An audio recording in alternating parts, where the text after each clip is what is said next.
आमदार डॉक्टर सुरेशभाऊ खाडे व आमदार गोपीचंद पडळकर यांच्या मागणीला यश. म्हैसाळ कालव्याद्वारे 2 दिवसात पाणी सोडणार.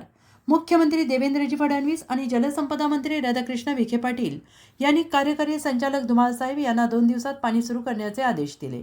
सांगली आणि सोलापूर जिल्ह्यात निर्माण झालेल्या तीव्र दुष्काळी परिस्थितीच्या पार्श्वभूमीवर आमदार डॉक्टर सुरेशभाऊ खाडे, आमदार गोपीचंद पडळकर यांनी मुख्यमंत्री देवेंद्रजी फडणवीस आणि जलसंपदा मंत्री माननीय राधाकृष्ण विखे पाटील यांची भेट घेऊन म्हैसाळ उपसा सिंचन योजनेअंतर्गत कालव्याद्वारे तातडीनं पाणी सुरू करण्याची मागणी केली.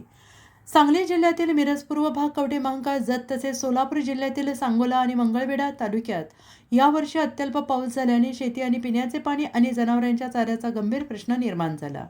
या भागातील शेतकरी नागरिक मोठ्या संकटाला सामोरे जात असून तातडीनं पाणी उपलब्ध करून देण्याची आवश्यकता निर्माण झाली होती. या पार्श्वभूमीवर आमदार डॉक्टर सुरेशभाऊ खाडे, आमदार गोपीचंद पडळकर यांच्या मागणीची दखल घेत तसेच मुख्यमंत्री माननीय देवेंद्र फडणवीस यांच्या मार्गदर्शनाखाली जलसंपदा मंत्री माननीय राधाकृष्ण विखे पाटील यांनी येत्या 2 दिवसात म्हैसाळ उपसा सिंचन योजनेच्या कालव्याद्वारे पाणी सुरू करण्याचे असे आदेश कार्यकारी संचालक धुमाळ साहेब यांना दिले आहेत.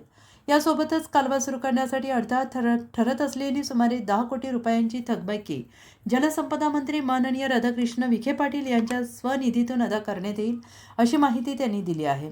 आणि त्यामुळे कालव्याद्वारे पाणीपुरवठा सुरळीत होण्याचा मार्ग मोकळा झाला असून दुष्काळग्रस्त भागातील शेतकरी आणि नागरिकांना मोठा दिलासा मिळणार आहे. या निर्णयामुळे सांगली जिल्ह्यातील मिरज पूर्व भाग, कवठे महांकाळ, जत, सांगोला, मंगळवेढा तसेच परिसरातील हजारो हेक्टर क्षेत्राला सिंचनासाठी पाणी उपलब्ध होण्यास मदत होणार असून पिण्याच्या पाण्याच्या समस्या मोठ्या प्रमाणात कमी होण्याची अपेक्षा व्यक्त केली जाते आहे.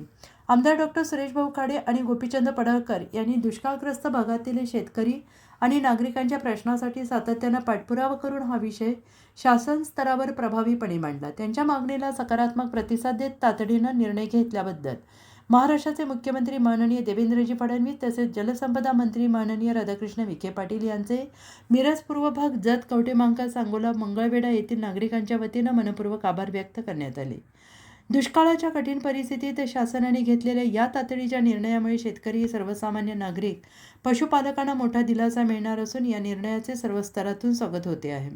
तसेच भविष्यात दुष्काळग्रस्त भागांच्या पाणी प्रश्नावर अशाच तत्परतेनं कार्यवाही व्हावी अशी अपेक्षा नागरिकांनी व्यक्त केली.